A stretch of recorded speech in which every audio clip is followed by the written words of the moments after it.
Now for our story. In the house at Malibu Beach, outside of Los Angeles, several uneventful days have passed since Kit Meade talked to Lisa Fenner for the first time since the tragic accident which had caused the loss of Kit's child. Since that conversation in which Kit had subtly implanted an idea in Lisa's mind. An idea which had been in Kit's own mind for some time. Neither Kit nor Lisa had brought the subject up since. It stayed pretty much to themselves. But Kit, knowing that Lisa was thinking along the lines she wanted her to, bided her time, forced herself to be patient. The days seemed to drag, particularly since Paul Cromwell had gone up to San Francisco on business. Kit had had no one with whom she could share the thoughts which filled her mind. These thoughts were like a strain of music with a recurrent theme. Bill, Peggy Douglas, Lisa, Paul Cromwell, her father, Jessie Ward. Each of these persons had a significant part to play in the life Kit was planning. Now this morning, Kit is lying on the daybed in her room when she hears...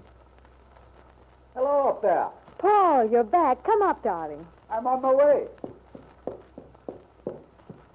Kit. Oh, it's so good to see you, Paul. This is really Kit. How are you feeling, my dear? You look... What's that Hollywood expression? Terrific. Oh, now, don't go overboard, darling. But I am feeling quite fit. I've been a model patient. Rested, drunk my milk like a little lady. Dr. Gordon says he's proud of me. And so am I. But I missed you, Paul. I missed you too, Kit. Terribly. Seems ages, doesn't it? Well, let's not overdo this. How was your trip? Well, you know what traveling is these days. Not recommended for relaxation. By the way, Kit, I brought you a little present. Why, Paul, how sweet of you. Oh, it's just a little thing. It isn't all done up with fancy ribbons and things, but hope you like it. Oh, Paul, it's lovely. So delicate and... You really like it? I found it in one of those little jade shops on Grant Avenue.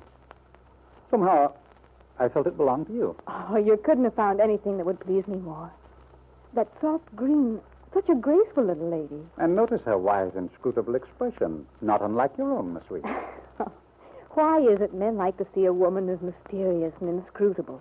Half the time she's only looking that way because she's hungry, wondering whether she's paid the milk bill. Paul, you did bring something for Lisa, I hope. Oh, yes, of course. Some little blue slippers. Oh, that's good. Have you seen her? Just for a moment downstairs. Say she wants to talk to me. Surely you're not surprised. No, but from the way she spoke, I'm afraid it's going to be one of those painfully serious conversations, that terribly emotional sort of thing. I confess I You wish mustn't worry so. There's no need to, believe me. Kit, did you talk to Lisa the other day? Oh, yes. I've been dreading to find out about it. What happened? Oh, she was very contrite about my accident. But I mean, did she say anything about your plan?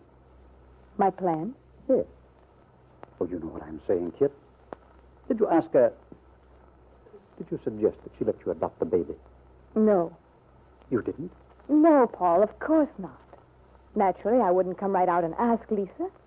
It must be her own decision, after all. But then I don't understand. Well, you see, Paul, I don't want Lisa to feel she's to blame for what happened the other night. The accident. And yet, it's true. If we hadn't had that argument, I wouldn't have gone out. But, as I told her, that's over and done with now. Yes, Kit, but how did Naturally, Lisa recognized the situation has changed now. I explained to her that if everything had gone well and I'd had the baby, I would have returned to Wakefield and to Bill, just as I planned when I came here. But, as I told her, my feelings are different now. And Lisa could see why they would be so. I see. So, and I told her how... about us. You did tell her? I had to, Paul. Was she frightfully upset? Well, Paul, it was hardly a surprise to Lisa. You know yourself she's been feeling rather insecure about her relationship with you. I'm not much good at pretending. No, dear, you're not. But in any case, the time for pretending is past. Lisa had to be told so that she could begin to make some plan for the future. You mean The baby? Yes. She realizes that under the circumstances it would be hardly fair to the child. She wants everything for her baby, and if she's alone, how can she give it a normal life?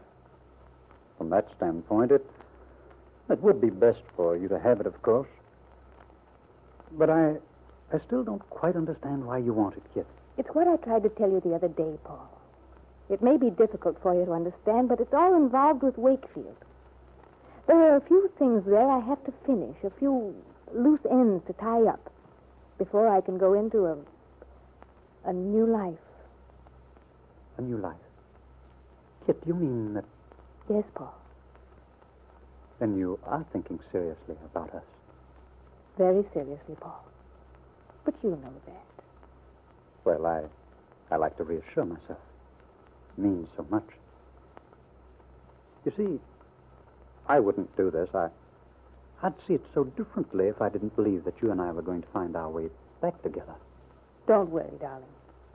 Everything's going to work out all right. This will be the best solution for everyone. Kit, do you think Lisa will...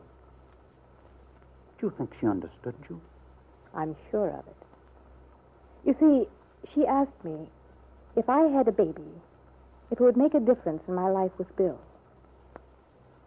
Of course, I told her it would. In other words, Kit, Lisa has to make a choice between me or keeping her child. Well, if you want to be blunt about it, yes. Makes me feel like the prize in a bingo game. Aren't you being a bit unrealistic, Paul? We either have to face things squarely, do the best we can for Lisa as well as ourselves, or let things muddle along and wind up in the same messy situation we're in now. Yeah. Of course, Kit, you're right. Then you think Lisa's going to do it? Well, that depends on you, darling. But I don't. What shall I tell her? That depends upon what she asks you. You know you don't want to lie to her, but... Paul, Yes, Lisa? I was going for a walk. I wondered if you'd like to come with me. Well, Go on, Paul. just a moment, Lisa. I'll see you later, Kit. All right. Now, don't look so worried, Paul. It's going to be all right. What shall I say? You know perfectly well. All right. Paul, I didn't mean to interrupt you. Well, that's all right, Lisa. I just wanted to say hello to Kit. Shall we walk along the beach, Paul, or... Well, why don't we just stay here and talk here? Do you mind? It doesn't matter. Did you have a good time in San Francisco, Paul? Well, it wasn't a pleasure trip. Where did you stay? At the Mark? No, I stopped at the Regency. It's always quite comfortable. The Regency. That's where we met, Paul. The first time. Yes. Yes, so it is. Paul, Kit and I had a talk yesterday. Did you? Yes. I understand now about you and Kit, Paul. Oh. There's something I have to ask you. Something I have to know. What is it, Lisa? Paul, if Kit weren't here, if she went back to Wakefield to her husband, would that affect how you felt at all? Would it make any difference? Well, of course. I mean, would there be some chance for us then? For our future, yours and mine? Lisa, darling. It makes me miserable to hear you talking this way. You're lovely and young. You shouldn't need to put yourself in this position. I'm not worthy of it. But you see, Paul, I love you. That's no secret, and I'm not ashamed of it. I just want an answer. An honest answer. Then, Lisa, I'll tell you. Yes, you should know. If Kit weren't here, if she went back to Wakefield, yes, the picture would be changed. The answer seems to satisfy me, Lou. But I'm afraid, Mrs. Fenner, that you're making a mistake to put your own interpretation on Paul Cromwell's remark. He didn't say how the picture was going to be changed. And yet, Lisa, you intend to base your decision on what you think he meant. I wonder if you're going to do what Kit wants you to. Can you bring yourself to give up your baby? The baby you wanted so much?